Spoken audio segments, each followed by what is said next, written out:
जी बिस्मिल्लाहिर्रहमानिर्रहीम।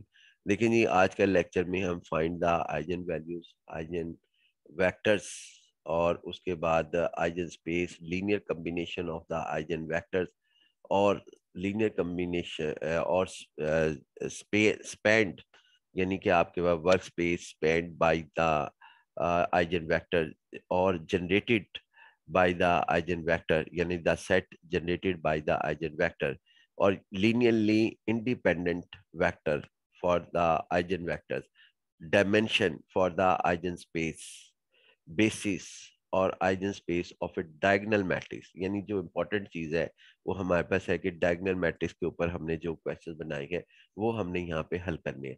इसके लिए मैंने एग्जाम्पल जो सेट की हैं वो आपके सामने ये है कि आपने इनमें से कोई भी सवाल आ जाए, यानी ये क्वेश्चन जो है हमारे पास कोई भी आ जाए, चाहे ये डायगोनल के ऊपर जीरो जीरो हासिल हो रही है और उसके बाद ये भी जीरो जीरो डायगोनल पे है और ये डिफरेंट डायगोनल पे वैल्यूज हासिल हो रही है, -1 2 -3 और उसके ऊपर नीचे हमारे पास जीरोस है।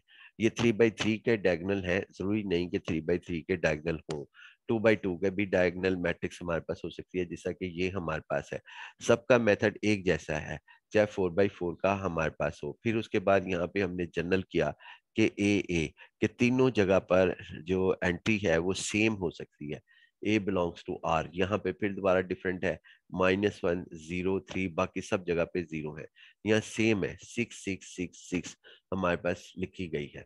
इसका सोल्यूशन कैसे करेंगे? बिल्कुल हम वैसे ही करेंगे जैसा हमने पहले इसके अंदर किया था। यानी हम सबसे पहले इसके अंदर सबसे पहले ये बात है कि जो डायगोनल मैट्रिक्स होती है वो हमारे पास सिमेट्रिक मैट्रिक्स भी होती है। तो ये सिमेट्रिक मैट्रिक्स भी, इसका ट्रांसपोज ले मैट्रिक्स ए का, तो आपके पास यही हमारे पास आंसर इसका दोबारा आ जाएगा। ये सिर्फ एक इंफॉर्मेशन है। उसके बाद इसके अंदर हमें आइजन वैल्यूज या कैरेक्टरिस्टिक पॉलिनोमियल फाइंड आउट करने के लिए आपको ये इक्वेशन को डिफाइन करना पड़ता है, a माइनस लैम्डा आई का determinant is equal to 0, lambda belongs to R. ये हमारा जो है इसके ऊपर आइजन वैल्यूज के ऊपर तीसरा लेक्चर है। तो हम यहाँ पे इस इक्वेशंस को सॉल्व करेंगे। अब इसके अंदर से मैट्रिक्स ए लिखी हमने, मैट्रिक्स ए जो कि आपके पिछले, आप इसको रिवाइज करके देख सकते हैं, मैट्रिक्स ए ये है।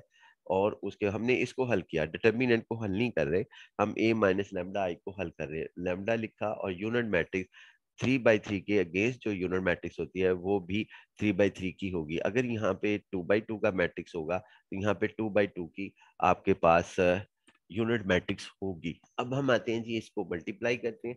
स्केलर जो है यानी lambda, lambda is any scalar, यानी कोई नंबर हो सकता है, 4 हो जाए 7 हो जाए, वो इसके हर नंबर से मल्टीप्लाई होगा। तो यहाँ पे हर नंबर से मल्टीप्लाई किया, लैम्डा को 1 से किया, लैम्डा हो गया, 0 से किया, 0 हो गया, 0 लैम्डा 0, यहाँ 0 लिख दिया। इसी तरह बाकी हमारे पास है। आगे हमारे पास है 3 माइनस, अब इनको हमने सब्ट्रैक्ट कर लिया तो 3 माइनस लैम्डा आ गया और इसका जवाब 0 -0, आंसर 0 आ गया। और पूरी मैट्रिक्स हमने इसी रूल के तहत हल कर ली। अब हमने चूंकि यहाँ पे इसका डिटर्मिनेंट चाहिए, तो हम इस मैट्रिक्स का जो कि हमारे पास a माइनस लैम्डा आई लिखा गया है, इसका इस में हमने यहाँ पर इसका डिटर्मिनेंट जो है वो फाइंड आउट करना है। अब डिटर्मिनेंट फाइंड आउट करने के लिए हमें इसके अंदर आगे हम करते हैं जी, एक आम तरीके से डिटर्मिनेंट फाइंड आउट करते हैं जिसका हम पहले फाइंड आउट करते थे। लेकिन ना इसके अंदर जो डायगोनल का डिटर्मिनेंट होता है वो बड़ा आसान सा है। वो ये कि आप डायगोनल के ऊपर जितनी एंट्रीज आ रही हैं उनको आपस में मल्टीप्लाई कर दें, इस एंट्रीज को, तो बड़ी आसानी से बाकी को बेशक वो जीरो ही होगा, या आप पूरा स्टेप कर लें। यहाँ पे ये देखें, मैंने इन एंट्रीज को ये मल्टीप्लाई किया या और एक मुकम्मल स्टेप भी कर दिया। ये स्टेप ना भी करें यहाँ पर डिटर्मिनेंट फाइंड आउट करने के लिए, डायरेक्ट ये कर दें तो कोई फर्क नहीं पड़ता। इसका डिटर्मिनेंट हमने ओपन किया है 3 माइनस लैम्डा, यानी इस रो और इस कॉलम को ड्रॉप किया और फिर हमारे पास ये चार वैल्यूज लिख दी, 3 माइनस लैम्डा, और बाकी ये भी जीरो था, यहाँ जीरो लिख दिया, बाकी और यहाँ पे ये जीरो लिख दिया, और ये हमारे पास डिटर्मिनेंट आ गया। अब इसकी ना सिंथेटिक डिवीजन अप्लाई नहीं करनी, क्योंकि ये पहले से ही बड़ी आसानी से सॉल्व हो रहा है, फैक्टराइजेशन हमारे पास मौजूद है। सिंथेटिक डिवीजन भी एक्चुअल फैक्टराइजेशन की तरफ हमें लेके जाती है और हमें रूट को आसानी से फाइंड आउट करने की जो है सलाहियत पैदा करती है। क्योंकि इसके अंदर फैक्टर पहले ही हो चुके हैं, लिहाजा फैक्टराइजेशन नहीं करनी। दूसरा, ये कैरेक्टरिस्टिक इक्वेशन हमारे पास हासिल हो गई। नेक्स्ट ये कि एक्चुअल हम कैरेक्टरिस्टिक इक्वेशंस को किसी भी तरीके से अगर ये 3 डिग्री की लैम्डा में पॉलिनोमियल है तो 3 रूट्स इसके आने चाहिए। ये नहीं हम कह सकते कि जी हमें इसका मेथड नहीं आता लिहाजा हम कर नहीं सकते, ये नहीं हो सकता। आपने इसके 3 रूट्स निकालने हैं। एग्जाम के अंदर अक्सर औकात ऐसे आपके पास सवाल आते हैं जिनमें 3 रूट्स मिल जाते हैं।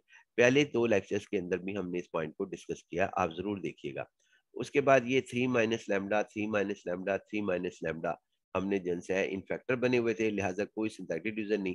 फैक्टराइजेशन जो पहले हुई हुई है इसको जीरो कर दिया पहले फैक्टर को, फिर दूसरे फैक्टर को जीरो कर दिया, फिर तीसरे फैक्टर को जीरो कर दिया, और इसमें से वैल्यू जो थी वो हमने फाइंड आउट कर ली लैम्डा की। और लैम्डा की वैल्यूज आई जी हमारे पास यहाँ पर रिपीटेड वैल्यूज आ गई, 3 वैल्यूज आई। ये भी लैम्डा इज इक्वल टू 3, ये भी लैम्डा इज इक्वल टू 3, और ये lambda is equal to 3। 3 values हमारे पास आ गई। अगर आपके पास डायगोनल के ऊपर, अगर आपके पास मैट्रिक्स जैसा ये मैट्रिक्स ए है, इसके डायगोनल के ऊपर अगर सेम एंट्रीज हो, जैसा मैट्रिक्स ए में वहां पर आपके पास सेम एंट्रीज है, मैं दिखा भी देता हूँ आपको कि ये हमारे पास सेम एंट्रीज थी, तो यही इसकी आइजन वैल्यूज बनेंगी। ये एक थ्योरम भी है, यानी कि आपके पास ये देखना ना, ये मैट्रिक्स ए था 3 3 3 है, जो यहाँ पे डायगोनल मैट्रिक्स के अंदर वैल्यूज आती हैं वही उसकी आइजन वैल्यूज होती हैं। ये देखिए ना, यहाँ पे ये भी 3 इसका आ गया, ये भी 3, ये भी 3। यानी मैं ये कहना चाहता हूँ कि जी अगर आप यहाँ पर कोई और सवाल हल कर रहे होते हैं, मिसाल के तौर पर मैं ये सवाल हल कर रहा होता डायगोनल मैट्रिक्स का, ये सारे डायगोनल मैट्रिक्स है, ये -1 2 और -3, तो इसके अंदर जो आइजन वैल्यूज आनी थी वो lambda is equal to -1, lambda is equal to 2, lambda is equal to -3 आएंगी, बेशक आप करके देख लेना।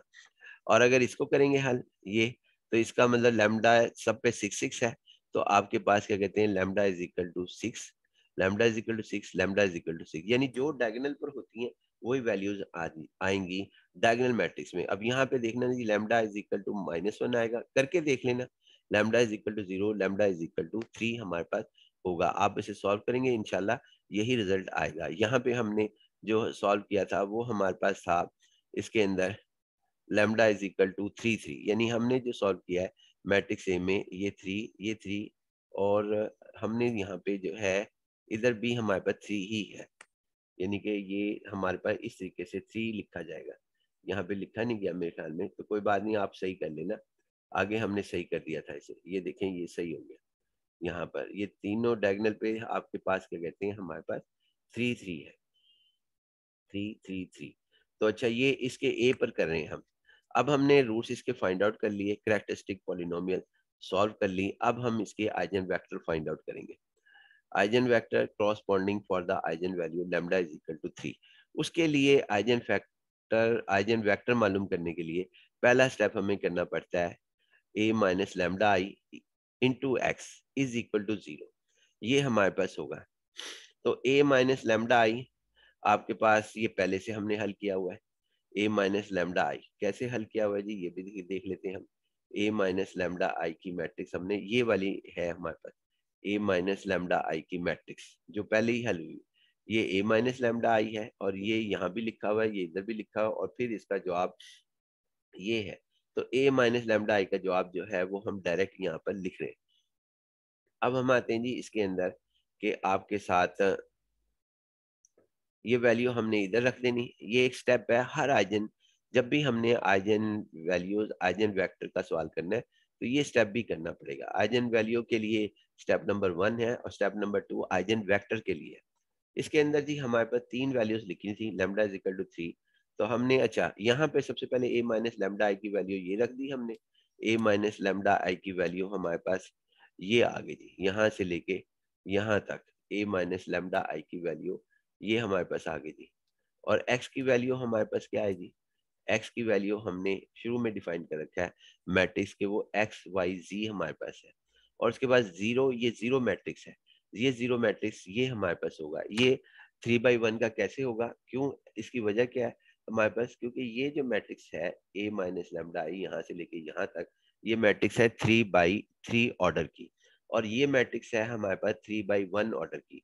जब 3/3 मल्टीप्लाई होगी मैट्रिक्स 3/1 से, तो जो उसका रिजल्ट होगा वो 3/1 होगा। ये रिजल्ट हमने इंटर के अंदर पढ़ा था, इसलिए ये 3/1 की 0 मैट्रिक्स हमारे पास लिखी जाएगी। अब हम आते हैं जी दूसरी तरफ कि हम इसके अंदर ना वैल्यू पुट करते हैं, ये लैम्डा इज इक्वल टू 3। क्योंकि एक ही वैल्यू है, यानी एक ही वैल्यू 3 टाइम्स रिपीट हुई हुई है, तो एक ही केस पॉसिबल होगा। अगर यहाँ पे 3 वैल्यूज होती तो 3 पॉसिबिलिटी होती और 3 दफा ये केस 1, केस 2, केस 3 करते। फिलहाल लैम्डा इज इक्वल टू 3, तो यहाँ पुट किया हमने 3 माइनस लैम्डा, तो 3 माइनस 3, और जहां जहां लैम्डा है इन 3 जगह पर लैम्डा है, तो सब्स्टिट्यूट करने पर आंसर जो है वो 0 0 0 और फिर 0 हमारे पास लिखा गया। ये वैल्यूज हमारे पास आ गई 0 0। अब हम इसको इस तरह करेंगे कि इस मैट्रिक्स को हम मल्टीप्लाई कर लेते हैं, ये जिस तरह हम पहले करते थे, एक ये 0 और इसको इस तरीके से मल्टीप्लाई करते थे। तो मल्टीप्लाई करेंगे तो पहला रिजल्ट ये आएगा 0x plus 0y plus 0z is equal to 0। और जब हम इससे मल्टीप्लाई करेंगे इसके साथ, कॉलम के साथ, तो 0x plus 0y plus 0z, then third के साथ हम करेंगे और कंपेयर भी कर रहे हैं, तो 0x plus 0y plus 0z is equal to 0। अब चूंकि 0, ये भी 0 है, ये भी 0 है, ये भी 0 है, लेफ्ट हैंड साइड सारी 0 है, तो 0 इज इक्वल टू 0 रिजल्ट आया।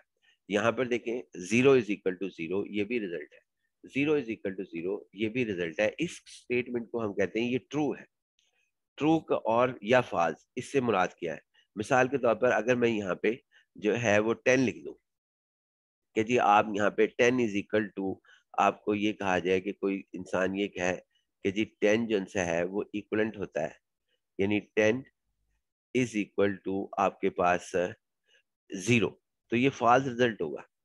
ये फॉल्स रिजल्ट होगा अगर कोई हमें यहाँ पे 10 इज इक्वल टू 0 कहता है, ये फॉल्स होगा। 10 इज इक्वल टू 0 फॉल्स, लेकिन अब चूंकि यहाँ पे 0 ही लिखा हुआ है, 0 इज इक्वल टू 0, तो लिहाजा इसका मतलब ये ट्रू है।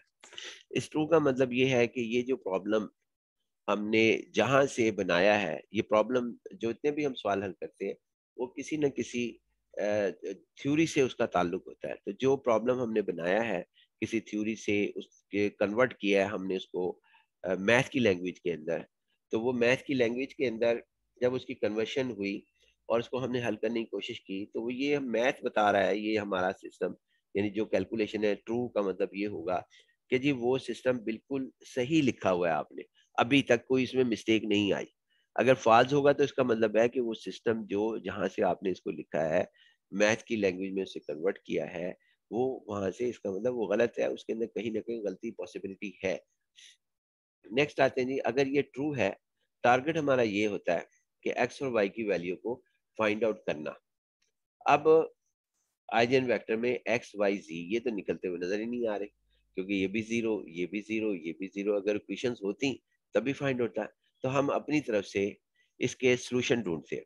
मतलब ये 3 हमारे पास इक्वेशंस आ गई आपके पास, इन 3 में से ये तीनों जो है हमारे पास 3 इक्वेशंस हमारे पास हासिल हुई, लेकिन मैथ की रूम में ये एक ही इक्वेशन है, एक ही इक्वेशन जो सी है उसकी डिस्कशन हम कर सकते हैं, तीनों की नहीं। रेपिटेशन जो मर्जी हो जाए किसी इक्वेशंस की, आपके पास 10,000 मरतबा हो जाए एक इक्वेशन, तो उसको मैथ की लैंग्वेज में उसे हम एक ही मानते हैं, तो लिहाजा ये एक इक्वेशन है। अब इसके सोल्यूशन हम ढूंढते हैं। इसके सोल्यूशन ढूंढने के लिए मैं एक ही इक्वेशन को कंसिडर कर लेता हूँ, और वो फर्ज करें कि ये इक्वेशन है जिसको मैंने फर्ज किया। अब यहाँ पे ना आपने एक्स की वैल्यू सब्स्टिट्यूट करनी है अपनी मर्जी से, एक्स और वाई की, कि ये आपके पास एक्स और वाई की वैल्यू आपने सब्स्टिट्यूट करनी है इस तरीके से कि लेफ्ट हैंड साइड और राइट हैंड साइड इसकी जो है वो इक्वल रह जाए। अब वो क्या होगा, अगर हम एक्स की वैल्यू 1 रख लें, एक्स की वैल्यू 1, एक्स की वैल्यू 1 रख लें, अपनी तरफ से रखनी है, ये देखना एक्स की वैल्यू 1 और वाई की वैल्यू हमारे पास क्या कहते हैं कोई भी रख ले। मिसाल के तौर पर मैं एक्स इज इक्वल टू 1 यहाँ पे रखता हूँ जी इसमें, और वाई इज इक्वल टू, और z is equal to -3। Y is equal to 2 हम रखते हैं इसमें, और जी इज इक्वल टू -3। तो आप बताएं कि क्या लेफ्ट हैंड साइड, और एक्स इज इक्वल टू 1, क्या हमारे पास लेफ्ट हैंड साइड अभी भी 0 है या नहीं है? तो आंसर यस है कि 0 है। 0 इज इक्वल टू 0 हमारे पास जवाब है। इसका मतलब ये हुआ कि, और हम करते हैं जी इसके अंदर, मिसाल के तौर पे आप किसी और को कहते हो कि जी कोई और वैल्यू दे दे, दूसरे स्टूडेंट्स को अपनी मर्जी से कोई और सोल्यूशन बताएं, तो मैं ये करता हूँ जी x इज इक्वल टू जो है वो इसमें पुट करता हूँ, और y कोई भी नंबर ले ले, y 4 रख ले, z जो है वो कोई नंबर ले ले, एनी वैल्यू, तब भी जीरो होगी लेफ्ट हैंड साइड, और ये स्टेटमेंट ट्रू रहेगी, 0 इज इक्वल टू 0। यानी ये इसका एक और सोल्यूशन है।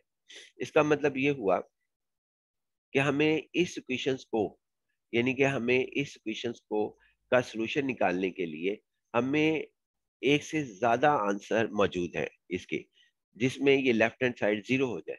क्योंकि आप अपनी मर्जी से जब वैल्यू रखते हैं x इज इक्वल टू 1, यहाँ पे कोई student x is equal to 11 रख सकता है, x is equal to minus y is equal to -2 रख सकता है, z इज इक्वल टू 1/2 रख सकता है, कोई भी वैल्यू रखे x y z की, एनी रियल नंबर, x भी एनी रियल नंबर, y भी एनी रियल नंबर, z भी एनी रियल नंबर, तो आपके पास ये यहाँ पे जवाब जो है वो बिल्कुल दुरुस्त रहता है।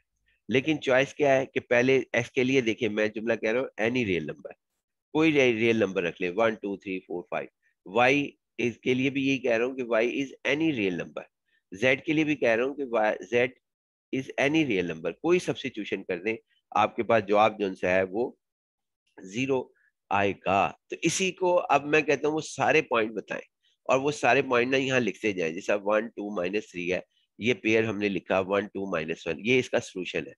इसी तरह आप इसके सोल्यूशन 2 4 1/2, ये सारे पॉइंट्स यहाँ पर लिख दें।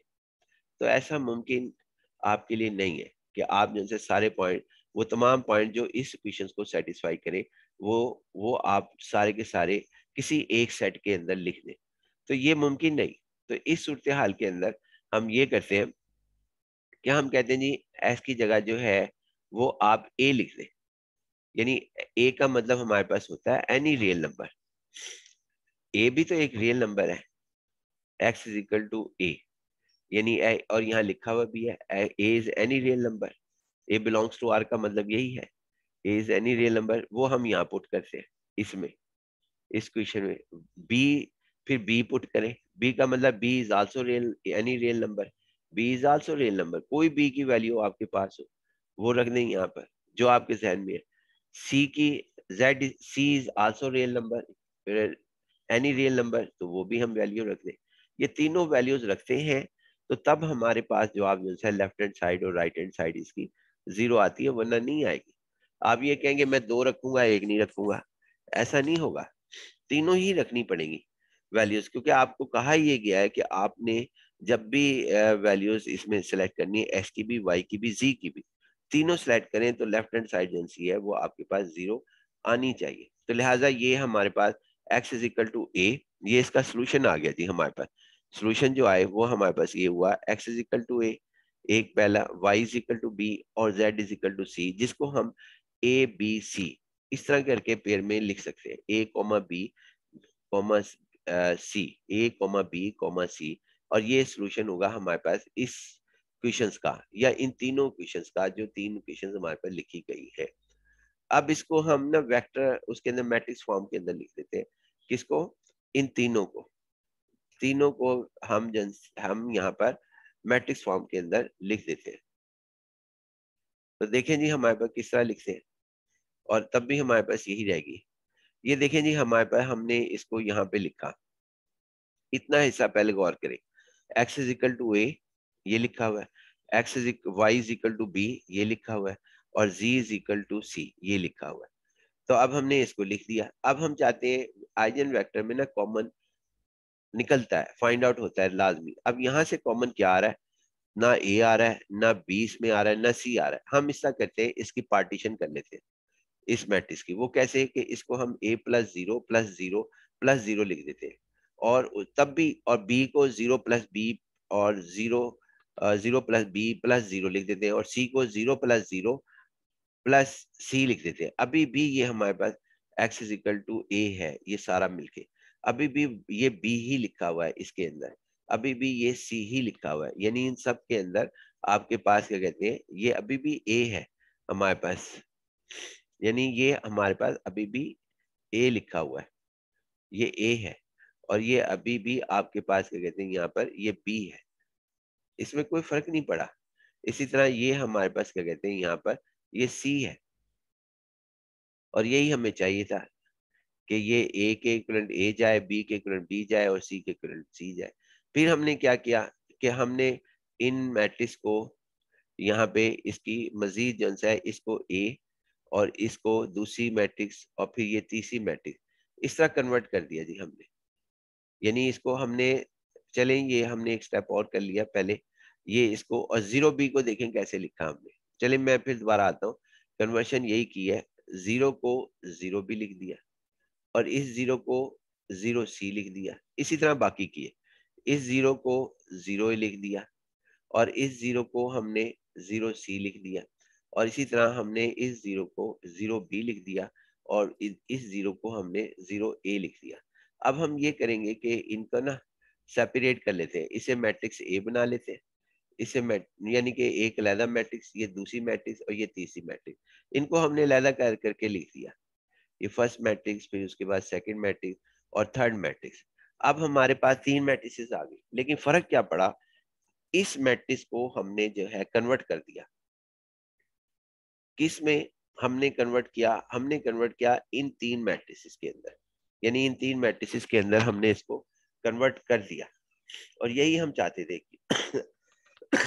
क्यों चाहते थे भी हम इसलिए चाहते थे कि इसमें से ए कॉमन निकल आए पहले में से। तो देखें इसमें से ए कॉमन है, इसमें से बी कॉमन है, इसमें से बी कॉमन हमारे पास आ गया, इसमें से सी कॉमन है, तो ये हमारे पास सी कॉमन आ गया। इसके अंदर देखें, यहाँ पे इसको मैंने जीरो यानी ए लिखना था, ये ए है लिखा हुआ, जीरो नहीं है, ये ए है। तो ए हमारे पास वन ए, ये देखें ना यहाँ पे ये लिखा है वन ए, इस वजह से ये वन हमारे पास आ गया। अब हमारे पास ये सूरत हाल हो गई कि ये तीन वेक्टर्स हमारे पास आ गए। कौन कौन से तीन वेक्टर आ गए, ये हमारे पास आए जी तीन वेक्टर्स, ये तीन वेक्टर 1 0 0 जिसको 1 0 0 लिख दिया, ये दूसरा वेक्टर 0 और 1 और इसको हमने यहाँ लिख दिया, फिर तीसरा वेक्टर हमारे पास, इसको हमने ये लिख दिया और इसको कहा are the eigen vectors for the lambda is equal to 3। ये तीनों vector 3 1 0 0 0 1 0 0 0 1 are called the eigen vector for lambda is equal to 3। Lambda is equal to 3 के लिए तीन आइजन वेक्टर जो है वो हमारे पास हासिल हो गए। अब हम इनके ना लीनियर कॉम्बिनेशन बनाते हैं, इनके तीनों के, कि इनका लीनियर कॉम्बिनेशन क्या बनता है, क्या ये आर क्यूब को जनरेट कर लेते हैं या नहीं करते। आर क्यूब को जनरेट करने का मतलब ये है कि इसके अंदर जितने भी एलिमेंट्स हैं वो सारे के सारे एलिमेंट्स इसके कॉम्बिनेशन में लिखे जा सकते हैं या नहीं लिखे जा सकते। तो हमने इस तरह किया कि हमने आर क्यूब का एक जनरल पॉइंट ले लिया और वो जनरल पॉइंट क्या था, जब भी लीनियर कॉम्बिनेशन का सवाल आए, ये आइसोलेटेड क्वेश्चन भी आ सकता है कि यहाँ पे आपको तीन जो से हैं डिफरेंट वेक्टर दे दिए जाए और कहा जाए कि इनका लीनियर कॉम्बिनेशन मालूम करें कि ये आर क्यूब को जनरेट करते हैं या नहीं करते। जिसका कि ये एक्स वाई जी, हमारे पास आर क्यूब का हमने एक पॉइंट लिया x y z. R cube में कौन कौन से मौजूद होते हैं हमारे पास एलिमेंट्स, वो मैंने यहाँ शो करने की कोशिश की कि जी आप में इस तरह की फॉर्म के एलिमेंट जो हैं वो मौजूद होते हैं आर क्यूब में। सारे पॉइंट्स को तो हम डिस्कस कर नहीं सकते कि हम इस तरह करें कि भाई यहाँ पे ये पॉइंट लें और इस पॉइंट को हम जो है यहाँ पर लिख दें, इसकी जगह, इसकी जगह एक्स वाई जी की जगह, और फिर इस सारे सवाल को हल करें और फिर देखें एबीसी की वैल्यू डिफाइंड आती है या नहीं आती। अगर डिफाइंड आई तो इसे हम कहेंगे कि 3 2 1 is the linear combination of the given vector 1 0 0 0 1 0 0 0 1। ऐसा मुमकिन नहीं है कि इस, और दूसरा फिर दूसरे पॉइंट के साथ हम डिस्कस करें, यानी दूसरा पॉइंट कौन सा, इसका आर क्यूब का ये पॉइंट, हमारे पास आर क्यूब का जो दूसरा पॉइंट है वो हमारे पास, हम इसको डिस्कस करें। यानी इस पॉइंट को उठा के ना हम एक्स वाई जी की जगह लिख दें, यानी किसकी जगह, इसकी जगह, और फिर हम इस सवाल को हल करें जैसा कि अभी आपको हल करके भी दिखाएंगे। तो उसमें ए बी सी की वैल्यू फाइंड आउट करें। अगर आप ए बी सी की वैल्यू आपके पास क्या कहते हैं आ जाती हैं, डिफाइंड हो जाती हैं, तो फिर हम कहेंगे ये 4 - 2 1 is the linear combination of the vector 1 0 0 1 0 0 0 1 0 0 0 1। Otherwise कहेंगे नहीं, not linear combination for the 4 - 2 1। इसी तरह फिर हम तीसरा पॉइंट लें 5, 6, 0.9 और इसको उठा के यहाँ लिखें और फिर हम इस सवाल को हल करें और फिर दोबारा हम देखेंगे जो कॉन्स्ट ए बी सी है इनकी वैल्यू डिफाइंड आई है या नहीं आई। डिफाइंड से क्या मुराद होगा, अनडिफाइंड से क्या मुराद होगा, यहाँ पर वो अभी डिस्कस करते हैं।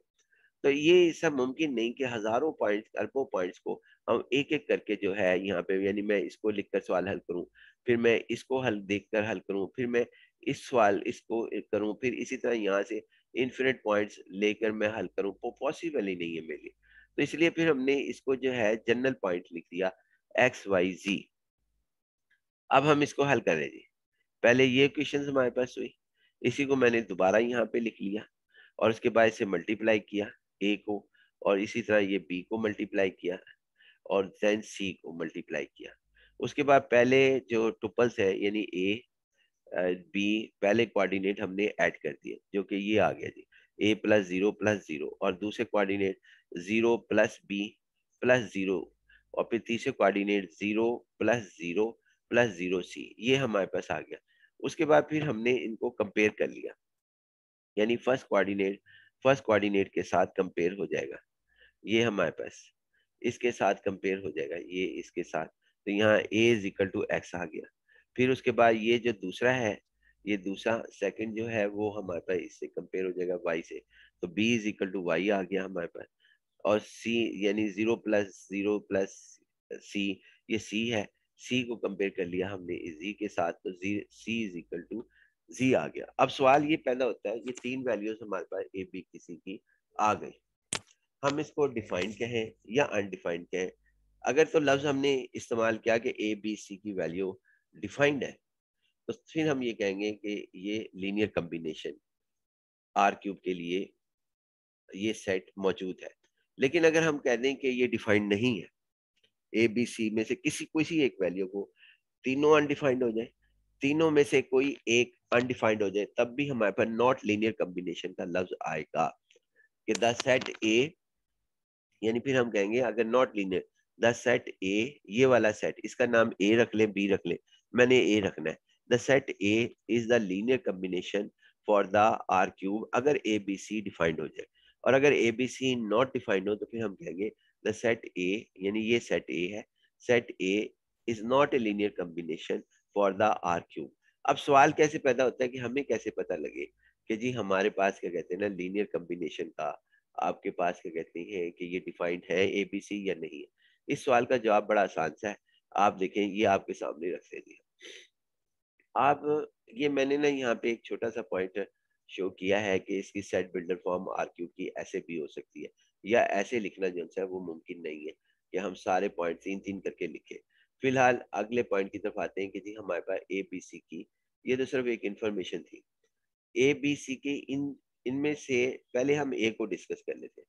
ये देखें जी, ये आपके पास ना गौर करना कि हमारे पास इसमें ए की वैल्यू की ये फॉर्मेट आते होते हैं, या तो ए इस तरह आ जाए कि उसका नोमिनेटर हो और डिनोमिनेटर कांस्टेंट हो कोई अदर देन जीरो, जीरो ना हो अगर नोमिनेटर में एक्स वाई जी के कोई कॉम्बिनेशन हो। मैंने यहाँ पर x+2y-3z लिखा हुआ है और डिवाइड 3 किया है, नॉन जीरो हमारे पास कांस्टेंट है। इसमें एक्स वाई जी की वैल्यू ना आप अपनी मर्जी से रख लें। मतलब मैं कहना क्या चाहता हूँ कि यहाँ पर आप क्या करें, ये अभी आपके सामने मैं डिस्कस करता हूँ जी, कि यहाँ पर व्यू आपके लिए बेहतर कर लिया जाए। ये देखें जी हमारे पास इसके अंदर इसमें से ना कोई एक पॉइंट ले लें आप, यानी कि आप इसमें से कोई एक पॉइंट ले लें। किस में से जी? आप इस पॉइंट ले लें इसमें से, यानी 1-2-3, एक्स की वैल्यू 1, वाई की वैल्यू -2, जी की वैल्यू 3, इस ए में रखें, यानी यहाँ पर आप रखें वैल्यू। अगर आपका आंसर जो सा है वो अनडिफाइंड ना हो तो हम इसे कहेंगे ये डिफाइंड है। फिर दोबारा सुन लें, मैं ये कह रहा हूँ कि जी आप आर क्यूब सेट में से, यानी जो आपका आर क्यूब सेट है, ये जैसा ये आर क्यूब सेट है, इस आर क्यूब सेट में से कोई एक पॉइंट पिक करें, कोई भी जो भी आपके जहन में आए। इसके अलावा भी सोच सकते हैं जो मैंने लिखे हैं, ये मैंने लिखा है, ये लिखा है, ये लिखा है, ये लिखा है, आप और भी सोच सकते हैं, कोई भी सोचे। वो वैल्यू, मिसाल के तौर पर आप यहाँ पे ना, मैं दोबारा अपनी आसानी के लिए एक बात समझाने के लिए कि मैं इस पॉइंट को इसमें रखता हूँ, किस में रखना है जी, मैंने फॉर एग्जांपल मैंने इसके अंदर ये पॉइंट यहाँ पे रखना है, इसमें x की वैल्यू 4, y की वैल्यू 1 और z की वैल्यू 2 इसमें रखते हैं।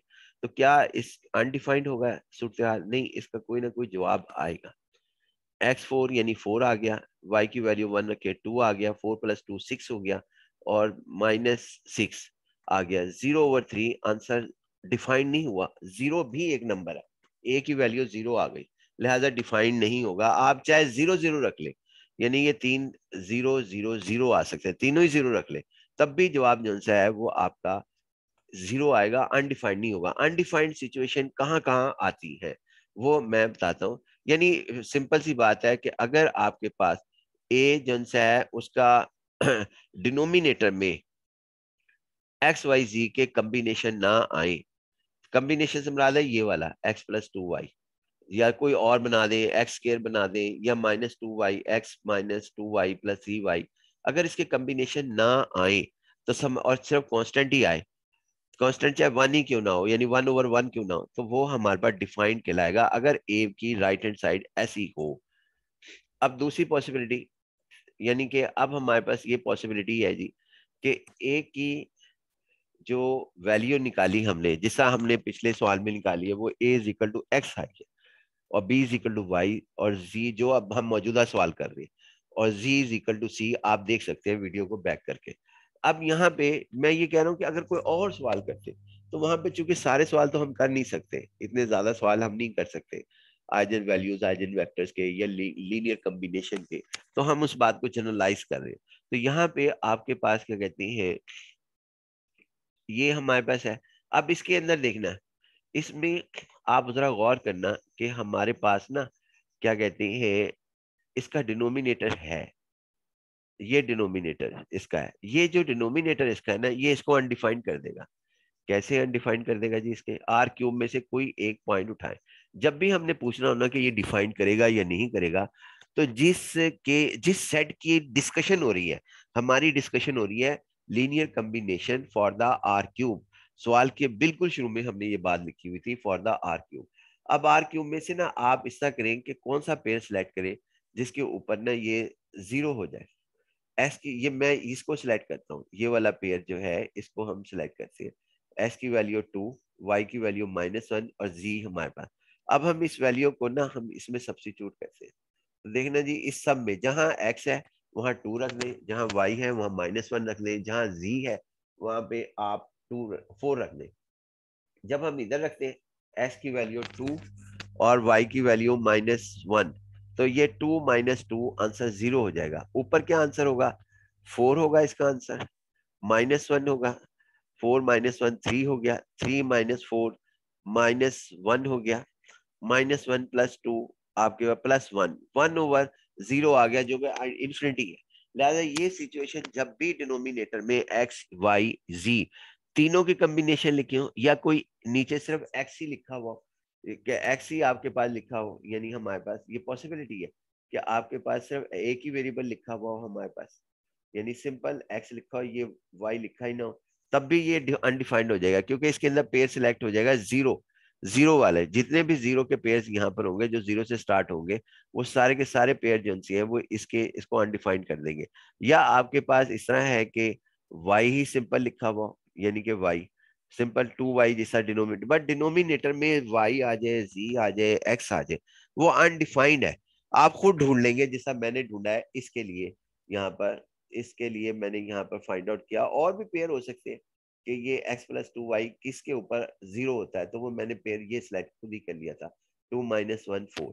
लिहाजा ये अगर आपके पास सवाल के अंदर, यानी आपने सवाल हल किया लीनियर कॉम्बिनेशन का, जिस तरह कि हम पिछले सवाल में अभी हल करके आ रही है, a = x, b = y, z = c, तो हमारे पास ऐसा कोई सवाल आया जिसमें आपके पास a की वैल्यू में डिनोमिनेटर आ गया x और y, तो वो अनडिफाइंड हमारे पास होगा। और किस जगह अनडिफाइंड होता है? वो जहां अंडर रूट आ जाए। ये देखिए ना, इसमें a की राइट हैंड साइड पर अंडर रूट आ गया। अब अंडर रूट डिफाइंड होता है, अनडिफाइंड होता है किसमें? जब वो नेगेटिव नंबर हो जाए, एक्स की वैल्यू नेगेटिव हो जाएगी तो ये हमारे पास अनडिफाइंड होगा, या वाई के ऊपर अंडर रूट आ जाए, या जी के ऊपर अंडर रूट आ जाए, या इनके मुकम्मल जो से है स्केयर रूट जो से है वो कहीं पर भी आ जाए, उनके कम्बिनेशन के ऊपर आ जाए, जैसा ये एक्स प्लस जी लिखा हुआ है, इनके कम्बिनेशन पर आ जाए, लेकिन सारों में से किसी एक पर भी अगर अंडर रूट आ गया तो आप समझें कि वो हमारे पास अनडिफाइंड है। तो लिहाजा कैसे, अब मैं इसके लिए पेयर सिलेक्ट कौन सा करूंगा आर क्यूब के लिए, क्योंकि मैं linear combination for R cube discuss कर रहा हूँ। अगर मैं ये नंबर सेलेक्ट कर लेता हूँ माइनस का, आप इसके अलावा भी सिलेक्ट कर सकते हैं, तो आप देखेंगे कि जैसे ही मैं ये वैल्यू इसके अंदर सब्स्टिट्यूट करता हूँ, x is equal to -2, y is equal to -3, z is equal to -4, x is equal to -2, तो आप ये देखेंगे इसका जवाब जो है वो हमारे पास इन्फिनिटी आ जाएगा। लिहाजा ये अनडिफाइंड है।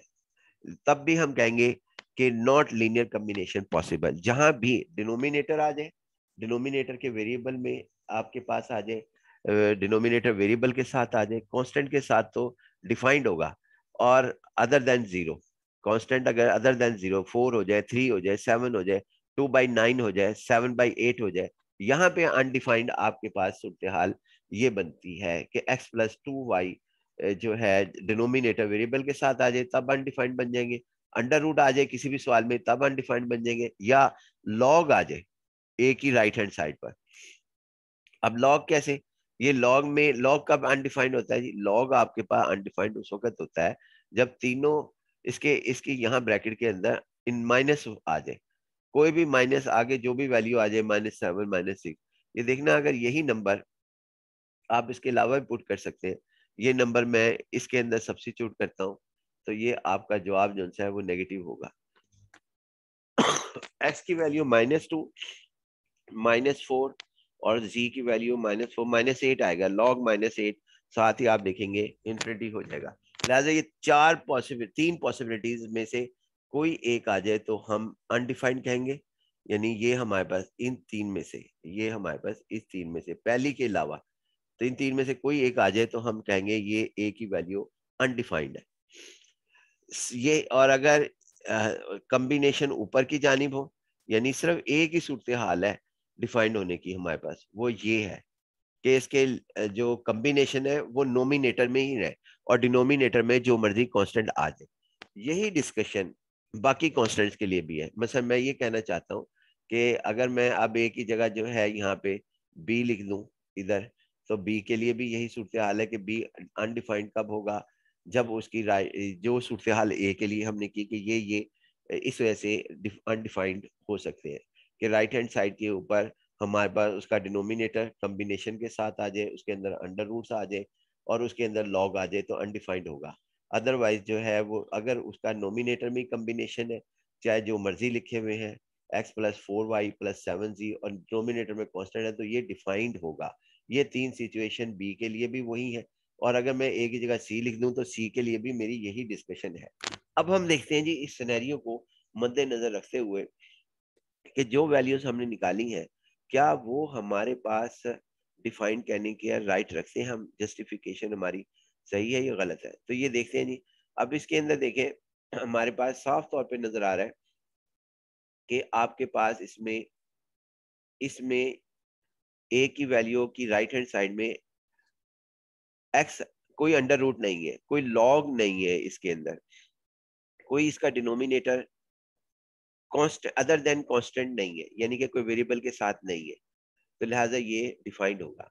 बी की वैल्यू में देखें, बी की वैल्यू में कोई भी राइट हैंड साइड पर, बी की राइट हैंड साइड पर अंडर रूट नहीं है, लॉग नहीं है, और उसका डिनोमिनेटर में एक्स और वाई की कॉम्बिनेशन नहीं है, लिहाजा ये अनडिफाइंड नहीं हो सकता, ये डिफाइंड होगा। अब सी में आपके पास देखते हैं, सी में आपके पास तमाम जन से है वो डिनोमिनेटर हमारे पास इसका अंडर डिनोमिनेटर जो है एक्स वाई जी का साथ नहीं है बल्कि z/1 है। z/1 का मतलब है कि आपके पास वन कांस्टेंट है, डिनोमिनेटर इसका कांस्टेंट है।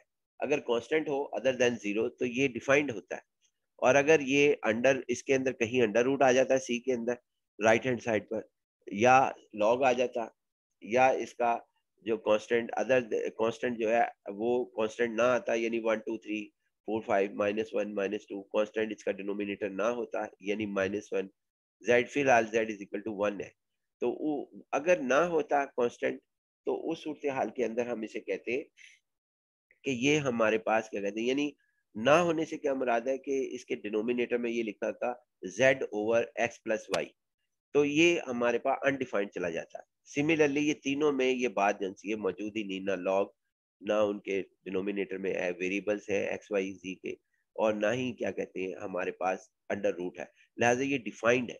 अगर ये हमने फैसला कर लिया कि ए बी सी की वैल्यू डिफाइंड है, अगर इन तीनों में से कोई एक भी अनडिफाइंड होती तो हम इसे अनडिफाइंड कहते हैं और नॉट लीनियर कॉम्बिनेशन कहते हैं। और अब हम कहेंगे जी कि अब जैसे ही हमने कहा जी ये बात सही है आपकी कि इसके अंदर जो है ये डिफाइंड है कॉन्स्टेंट्स, तो अब हम लिखेंगे कि जो सेट जिसको हम डिस्कस कर रहे थे, जो ये हमारे पास ए बी सी के साथ लगाया था, ए बी सी के साथ हमने यही लिखे थे सेट, यानी इसके साथ ए लिख दिया था, इसके साथ बी लिख दिया था, इसके साथ सी लिखा था।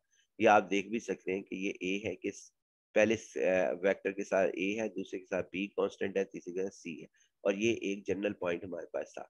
तो हम इसे कहेंगे, और यहाँ पे लिखा हुआ भी है फॉर आर क्यूब की डिस्कशन है, यानी कि ये हमारे पास फॉर आर क्यूब की डिस्कशन हमारे पास है, linear combination for the R cube eigen vector, और ये फिलहाल यहाँ पे आइजन वेक्टर्स कहलाएंगे, आइजन वेक्टर्स हैं जो कि अभी हमने मालूम किए थे। अब हम आते हैं जी इसके अंदर कि इसमें जैसे ही हमें पता लगा एबीसी की वैल्यू डिफाइंड है, तो हमने कहा जी कि ये आप इसके अंदर इस सेट को कहेंगे इज ए लीनियर कॉम्बिनेशन, यानी कि ये हमारे पास is the set of linear combination, इसमें एक लफ्ज का इजाफा कर ले, इज द सेट, यानी द सेट, ये भी बस सही भी है, the set is a linear combination for R cube, R cube का हमारे पास लीनियर कॉम्बिनेशन है, और ये बात ट्रू हो गई। अब चूंकि हम सवाल कर रहे हैं बेसिस का, बेसिस में दो कंडीशन है, पहला सवाल लीनियर कॉम्बिनेशन कंप्लीट हो गया, अब हम लीनियरली इंडिपेंडेंट को डिस्कस करते हैं।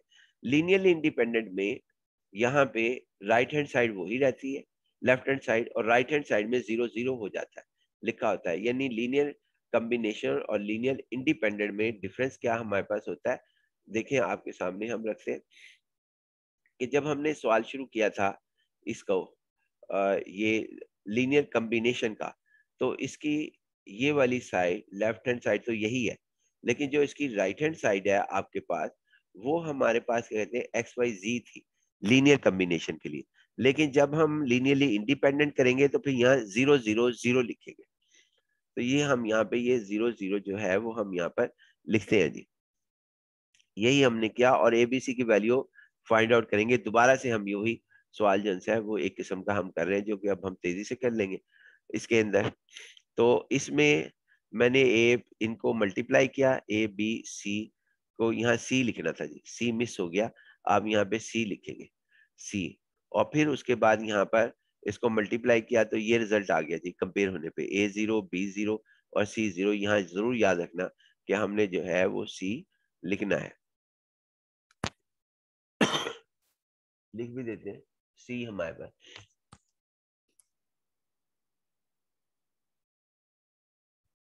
ये सी है जी हमारे पास, आप इसे सही कर लेना। अच्छा जी, अब हम आते हैं जी इसके अंदर नेक्स्ट पॉइंट की तरफ। आगे अगर ए बी सी की वैल्यू 0 आ जाए तो वो लीनियरली इंडिपेंडेंट होता है, वरना वो लीनियरली इंडिपेंडेंट नहीं होता।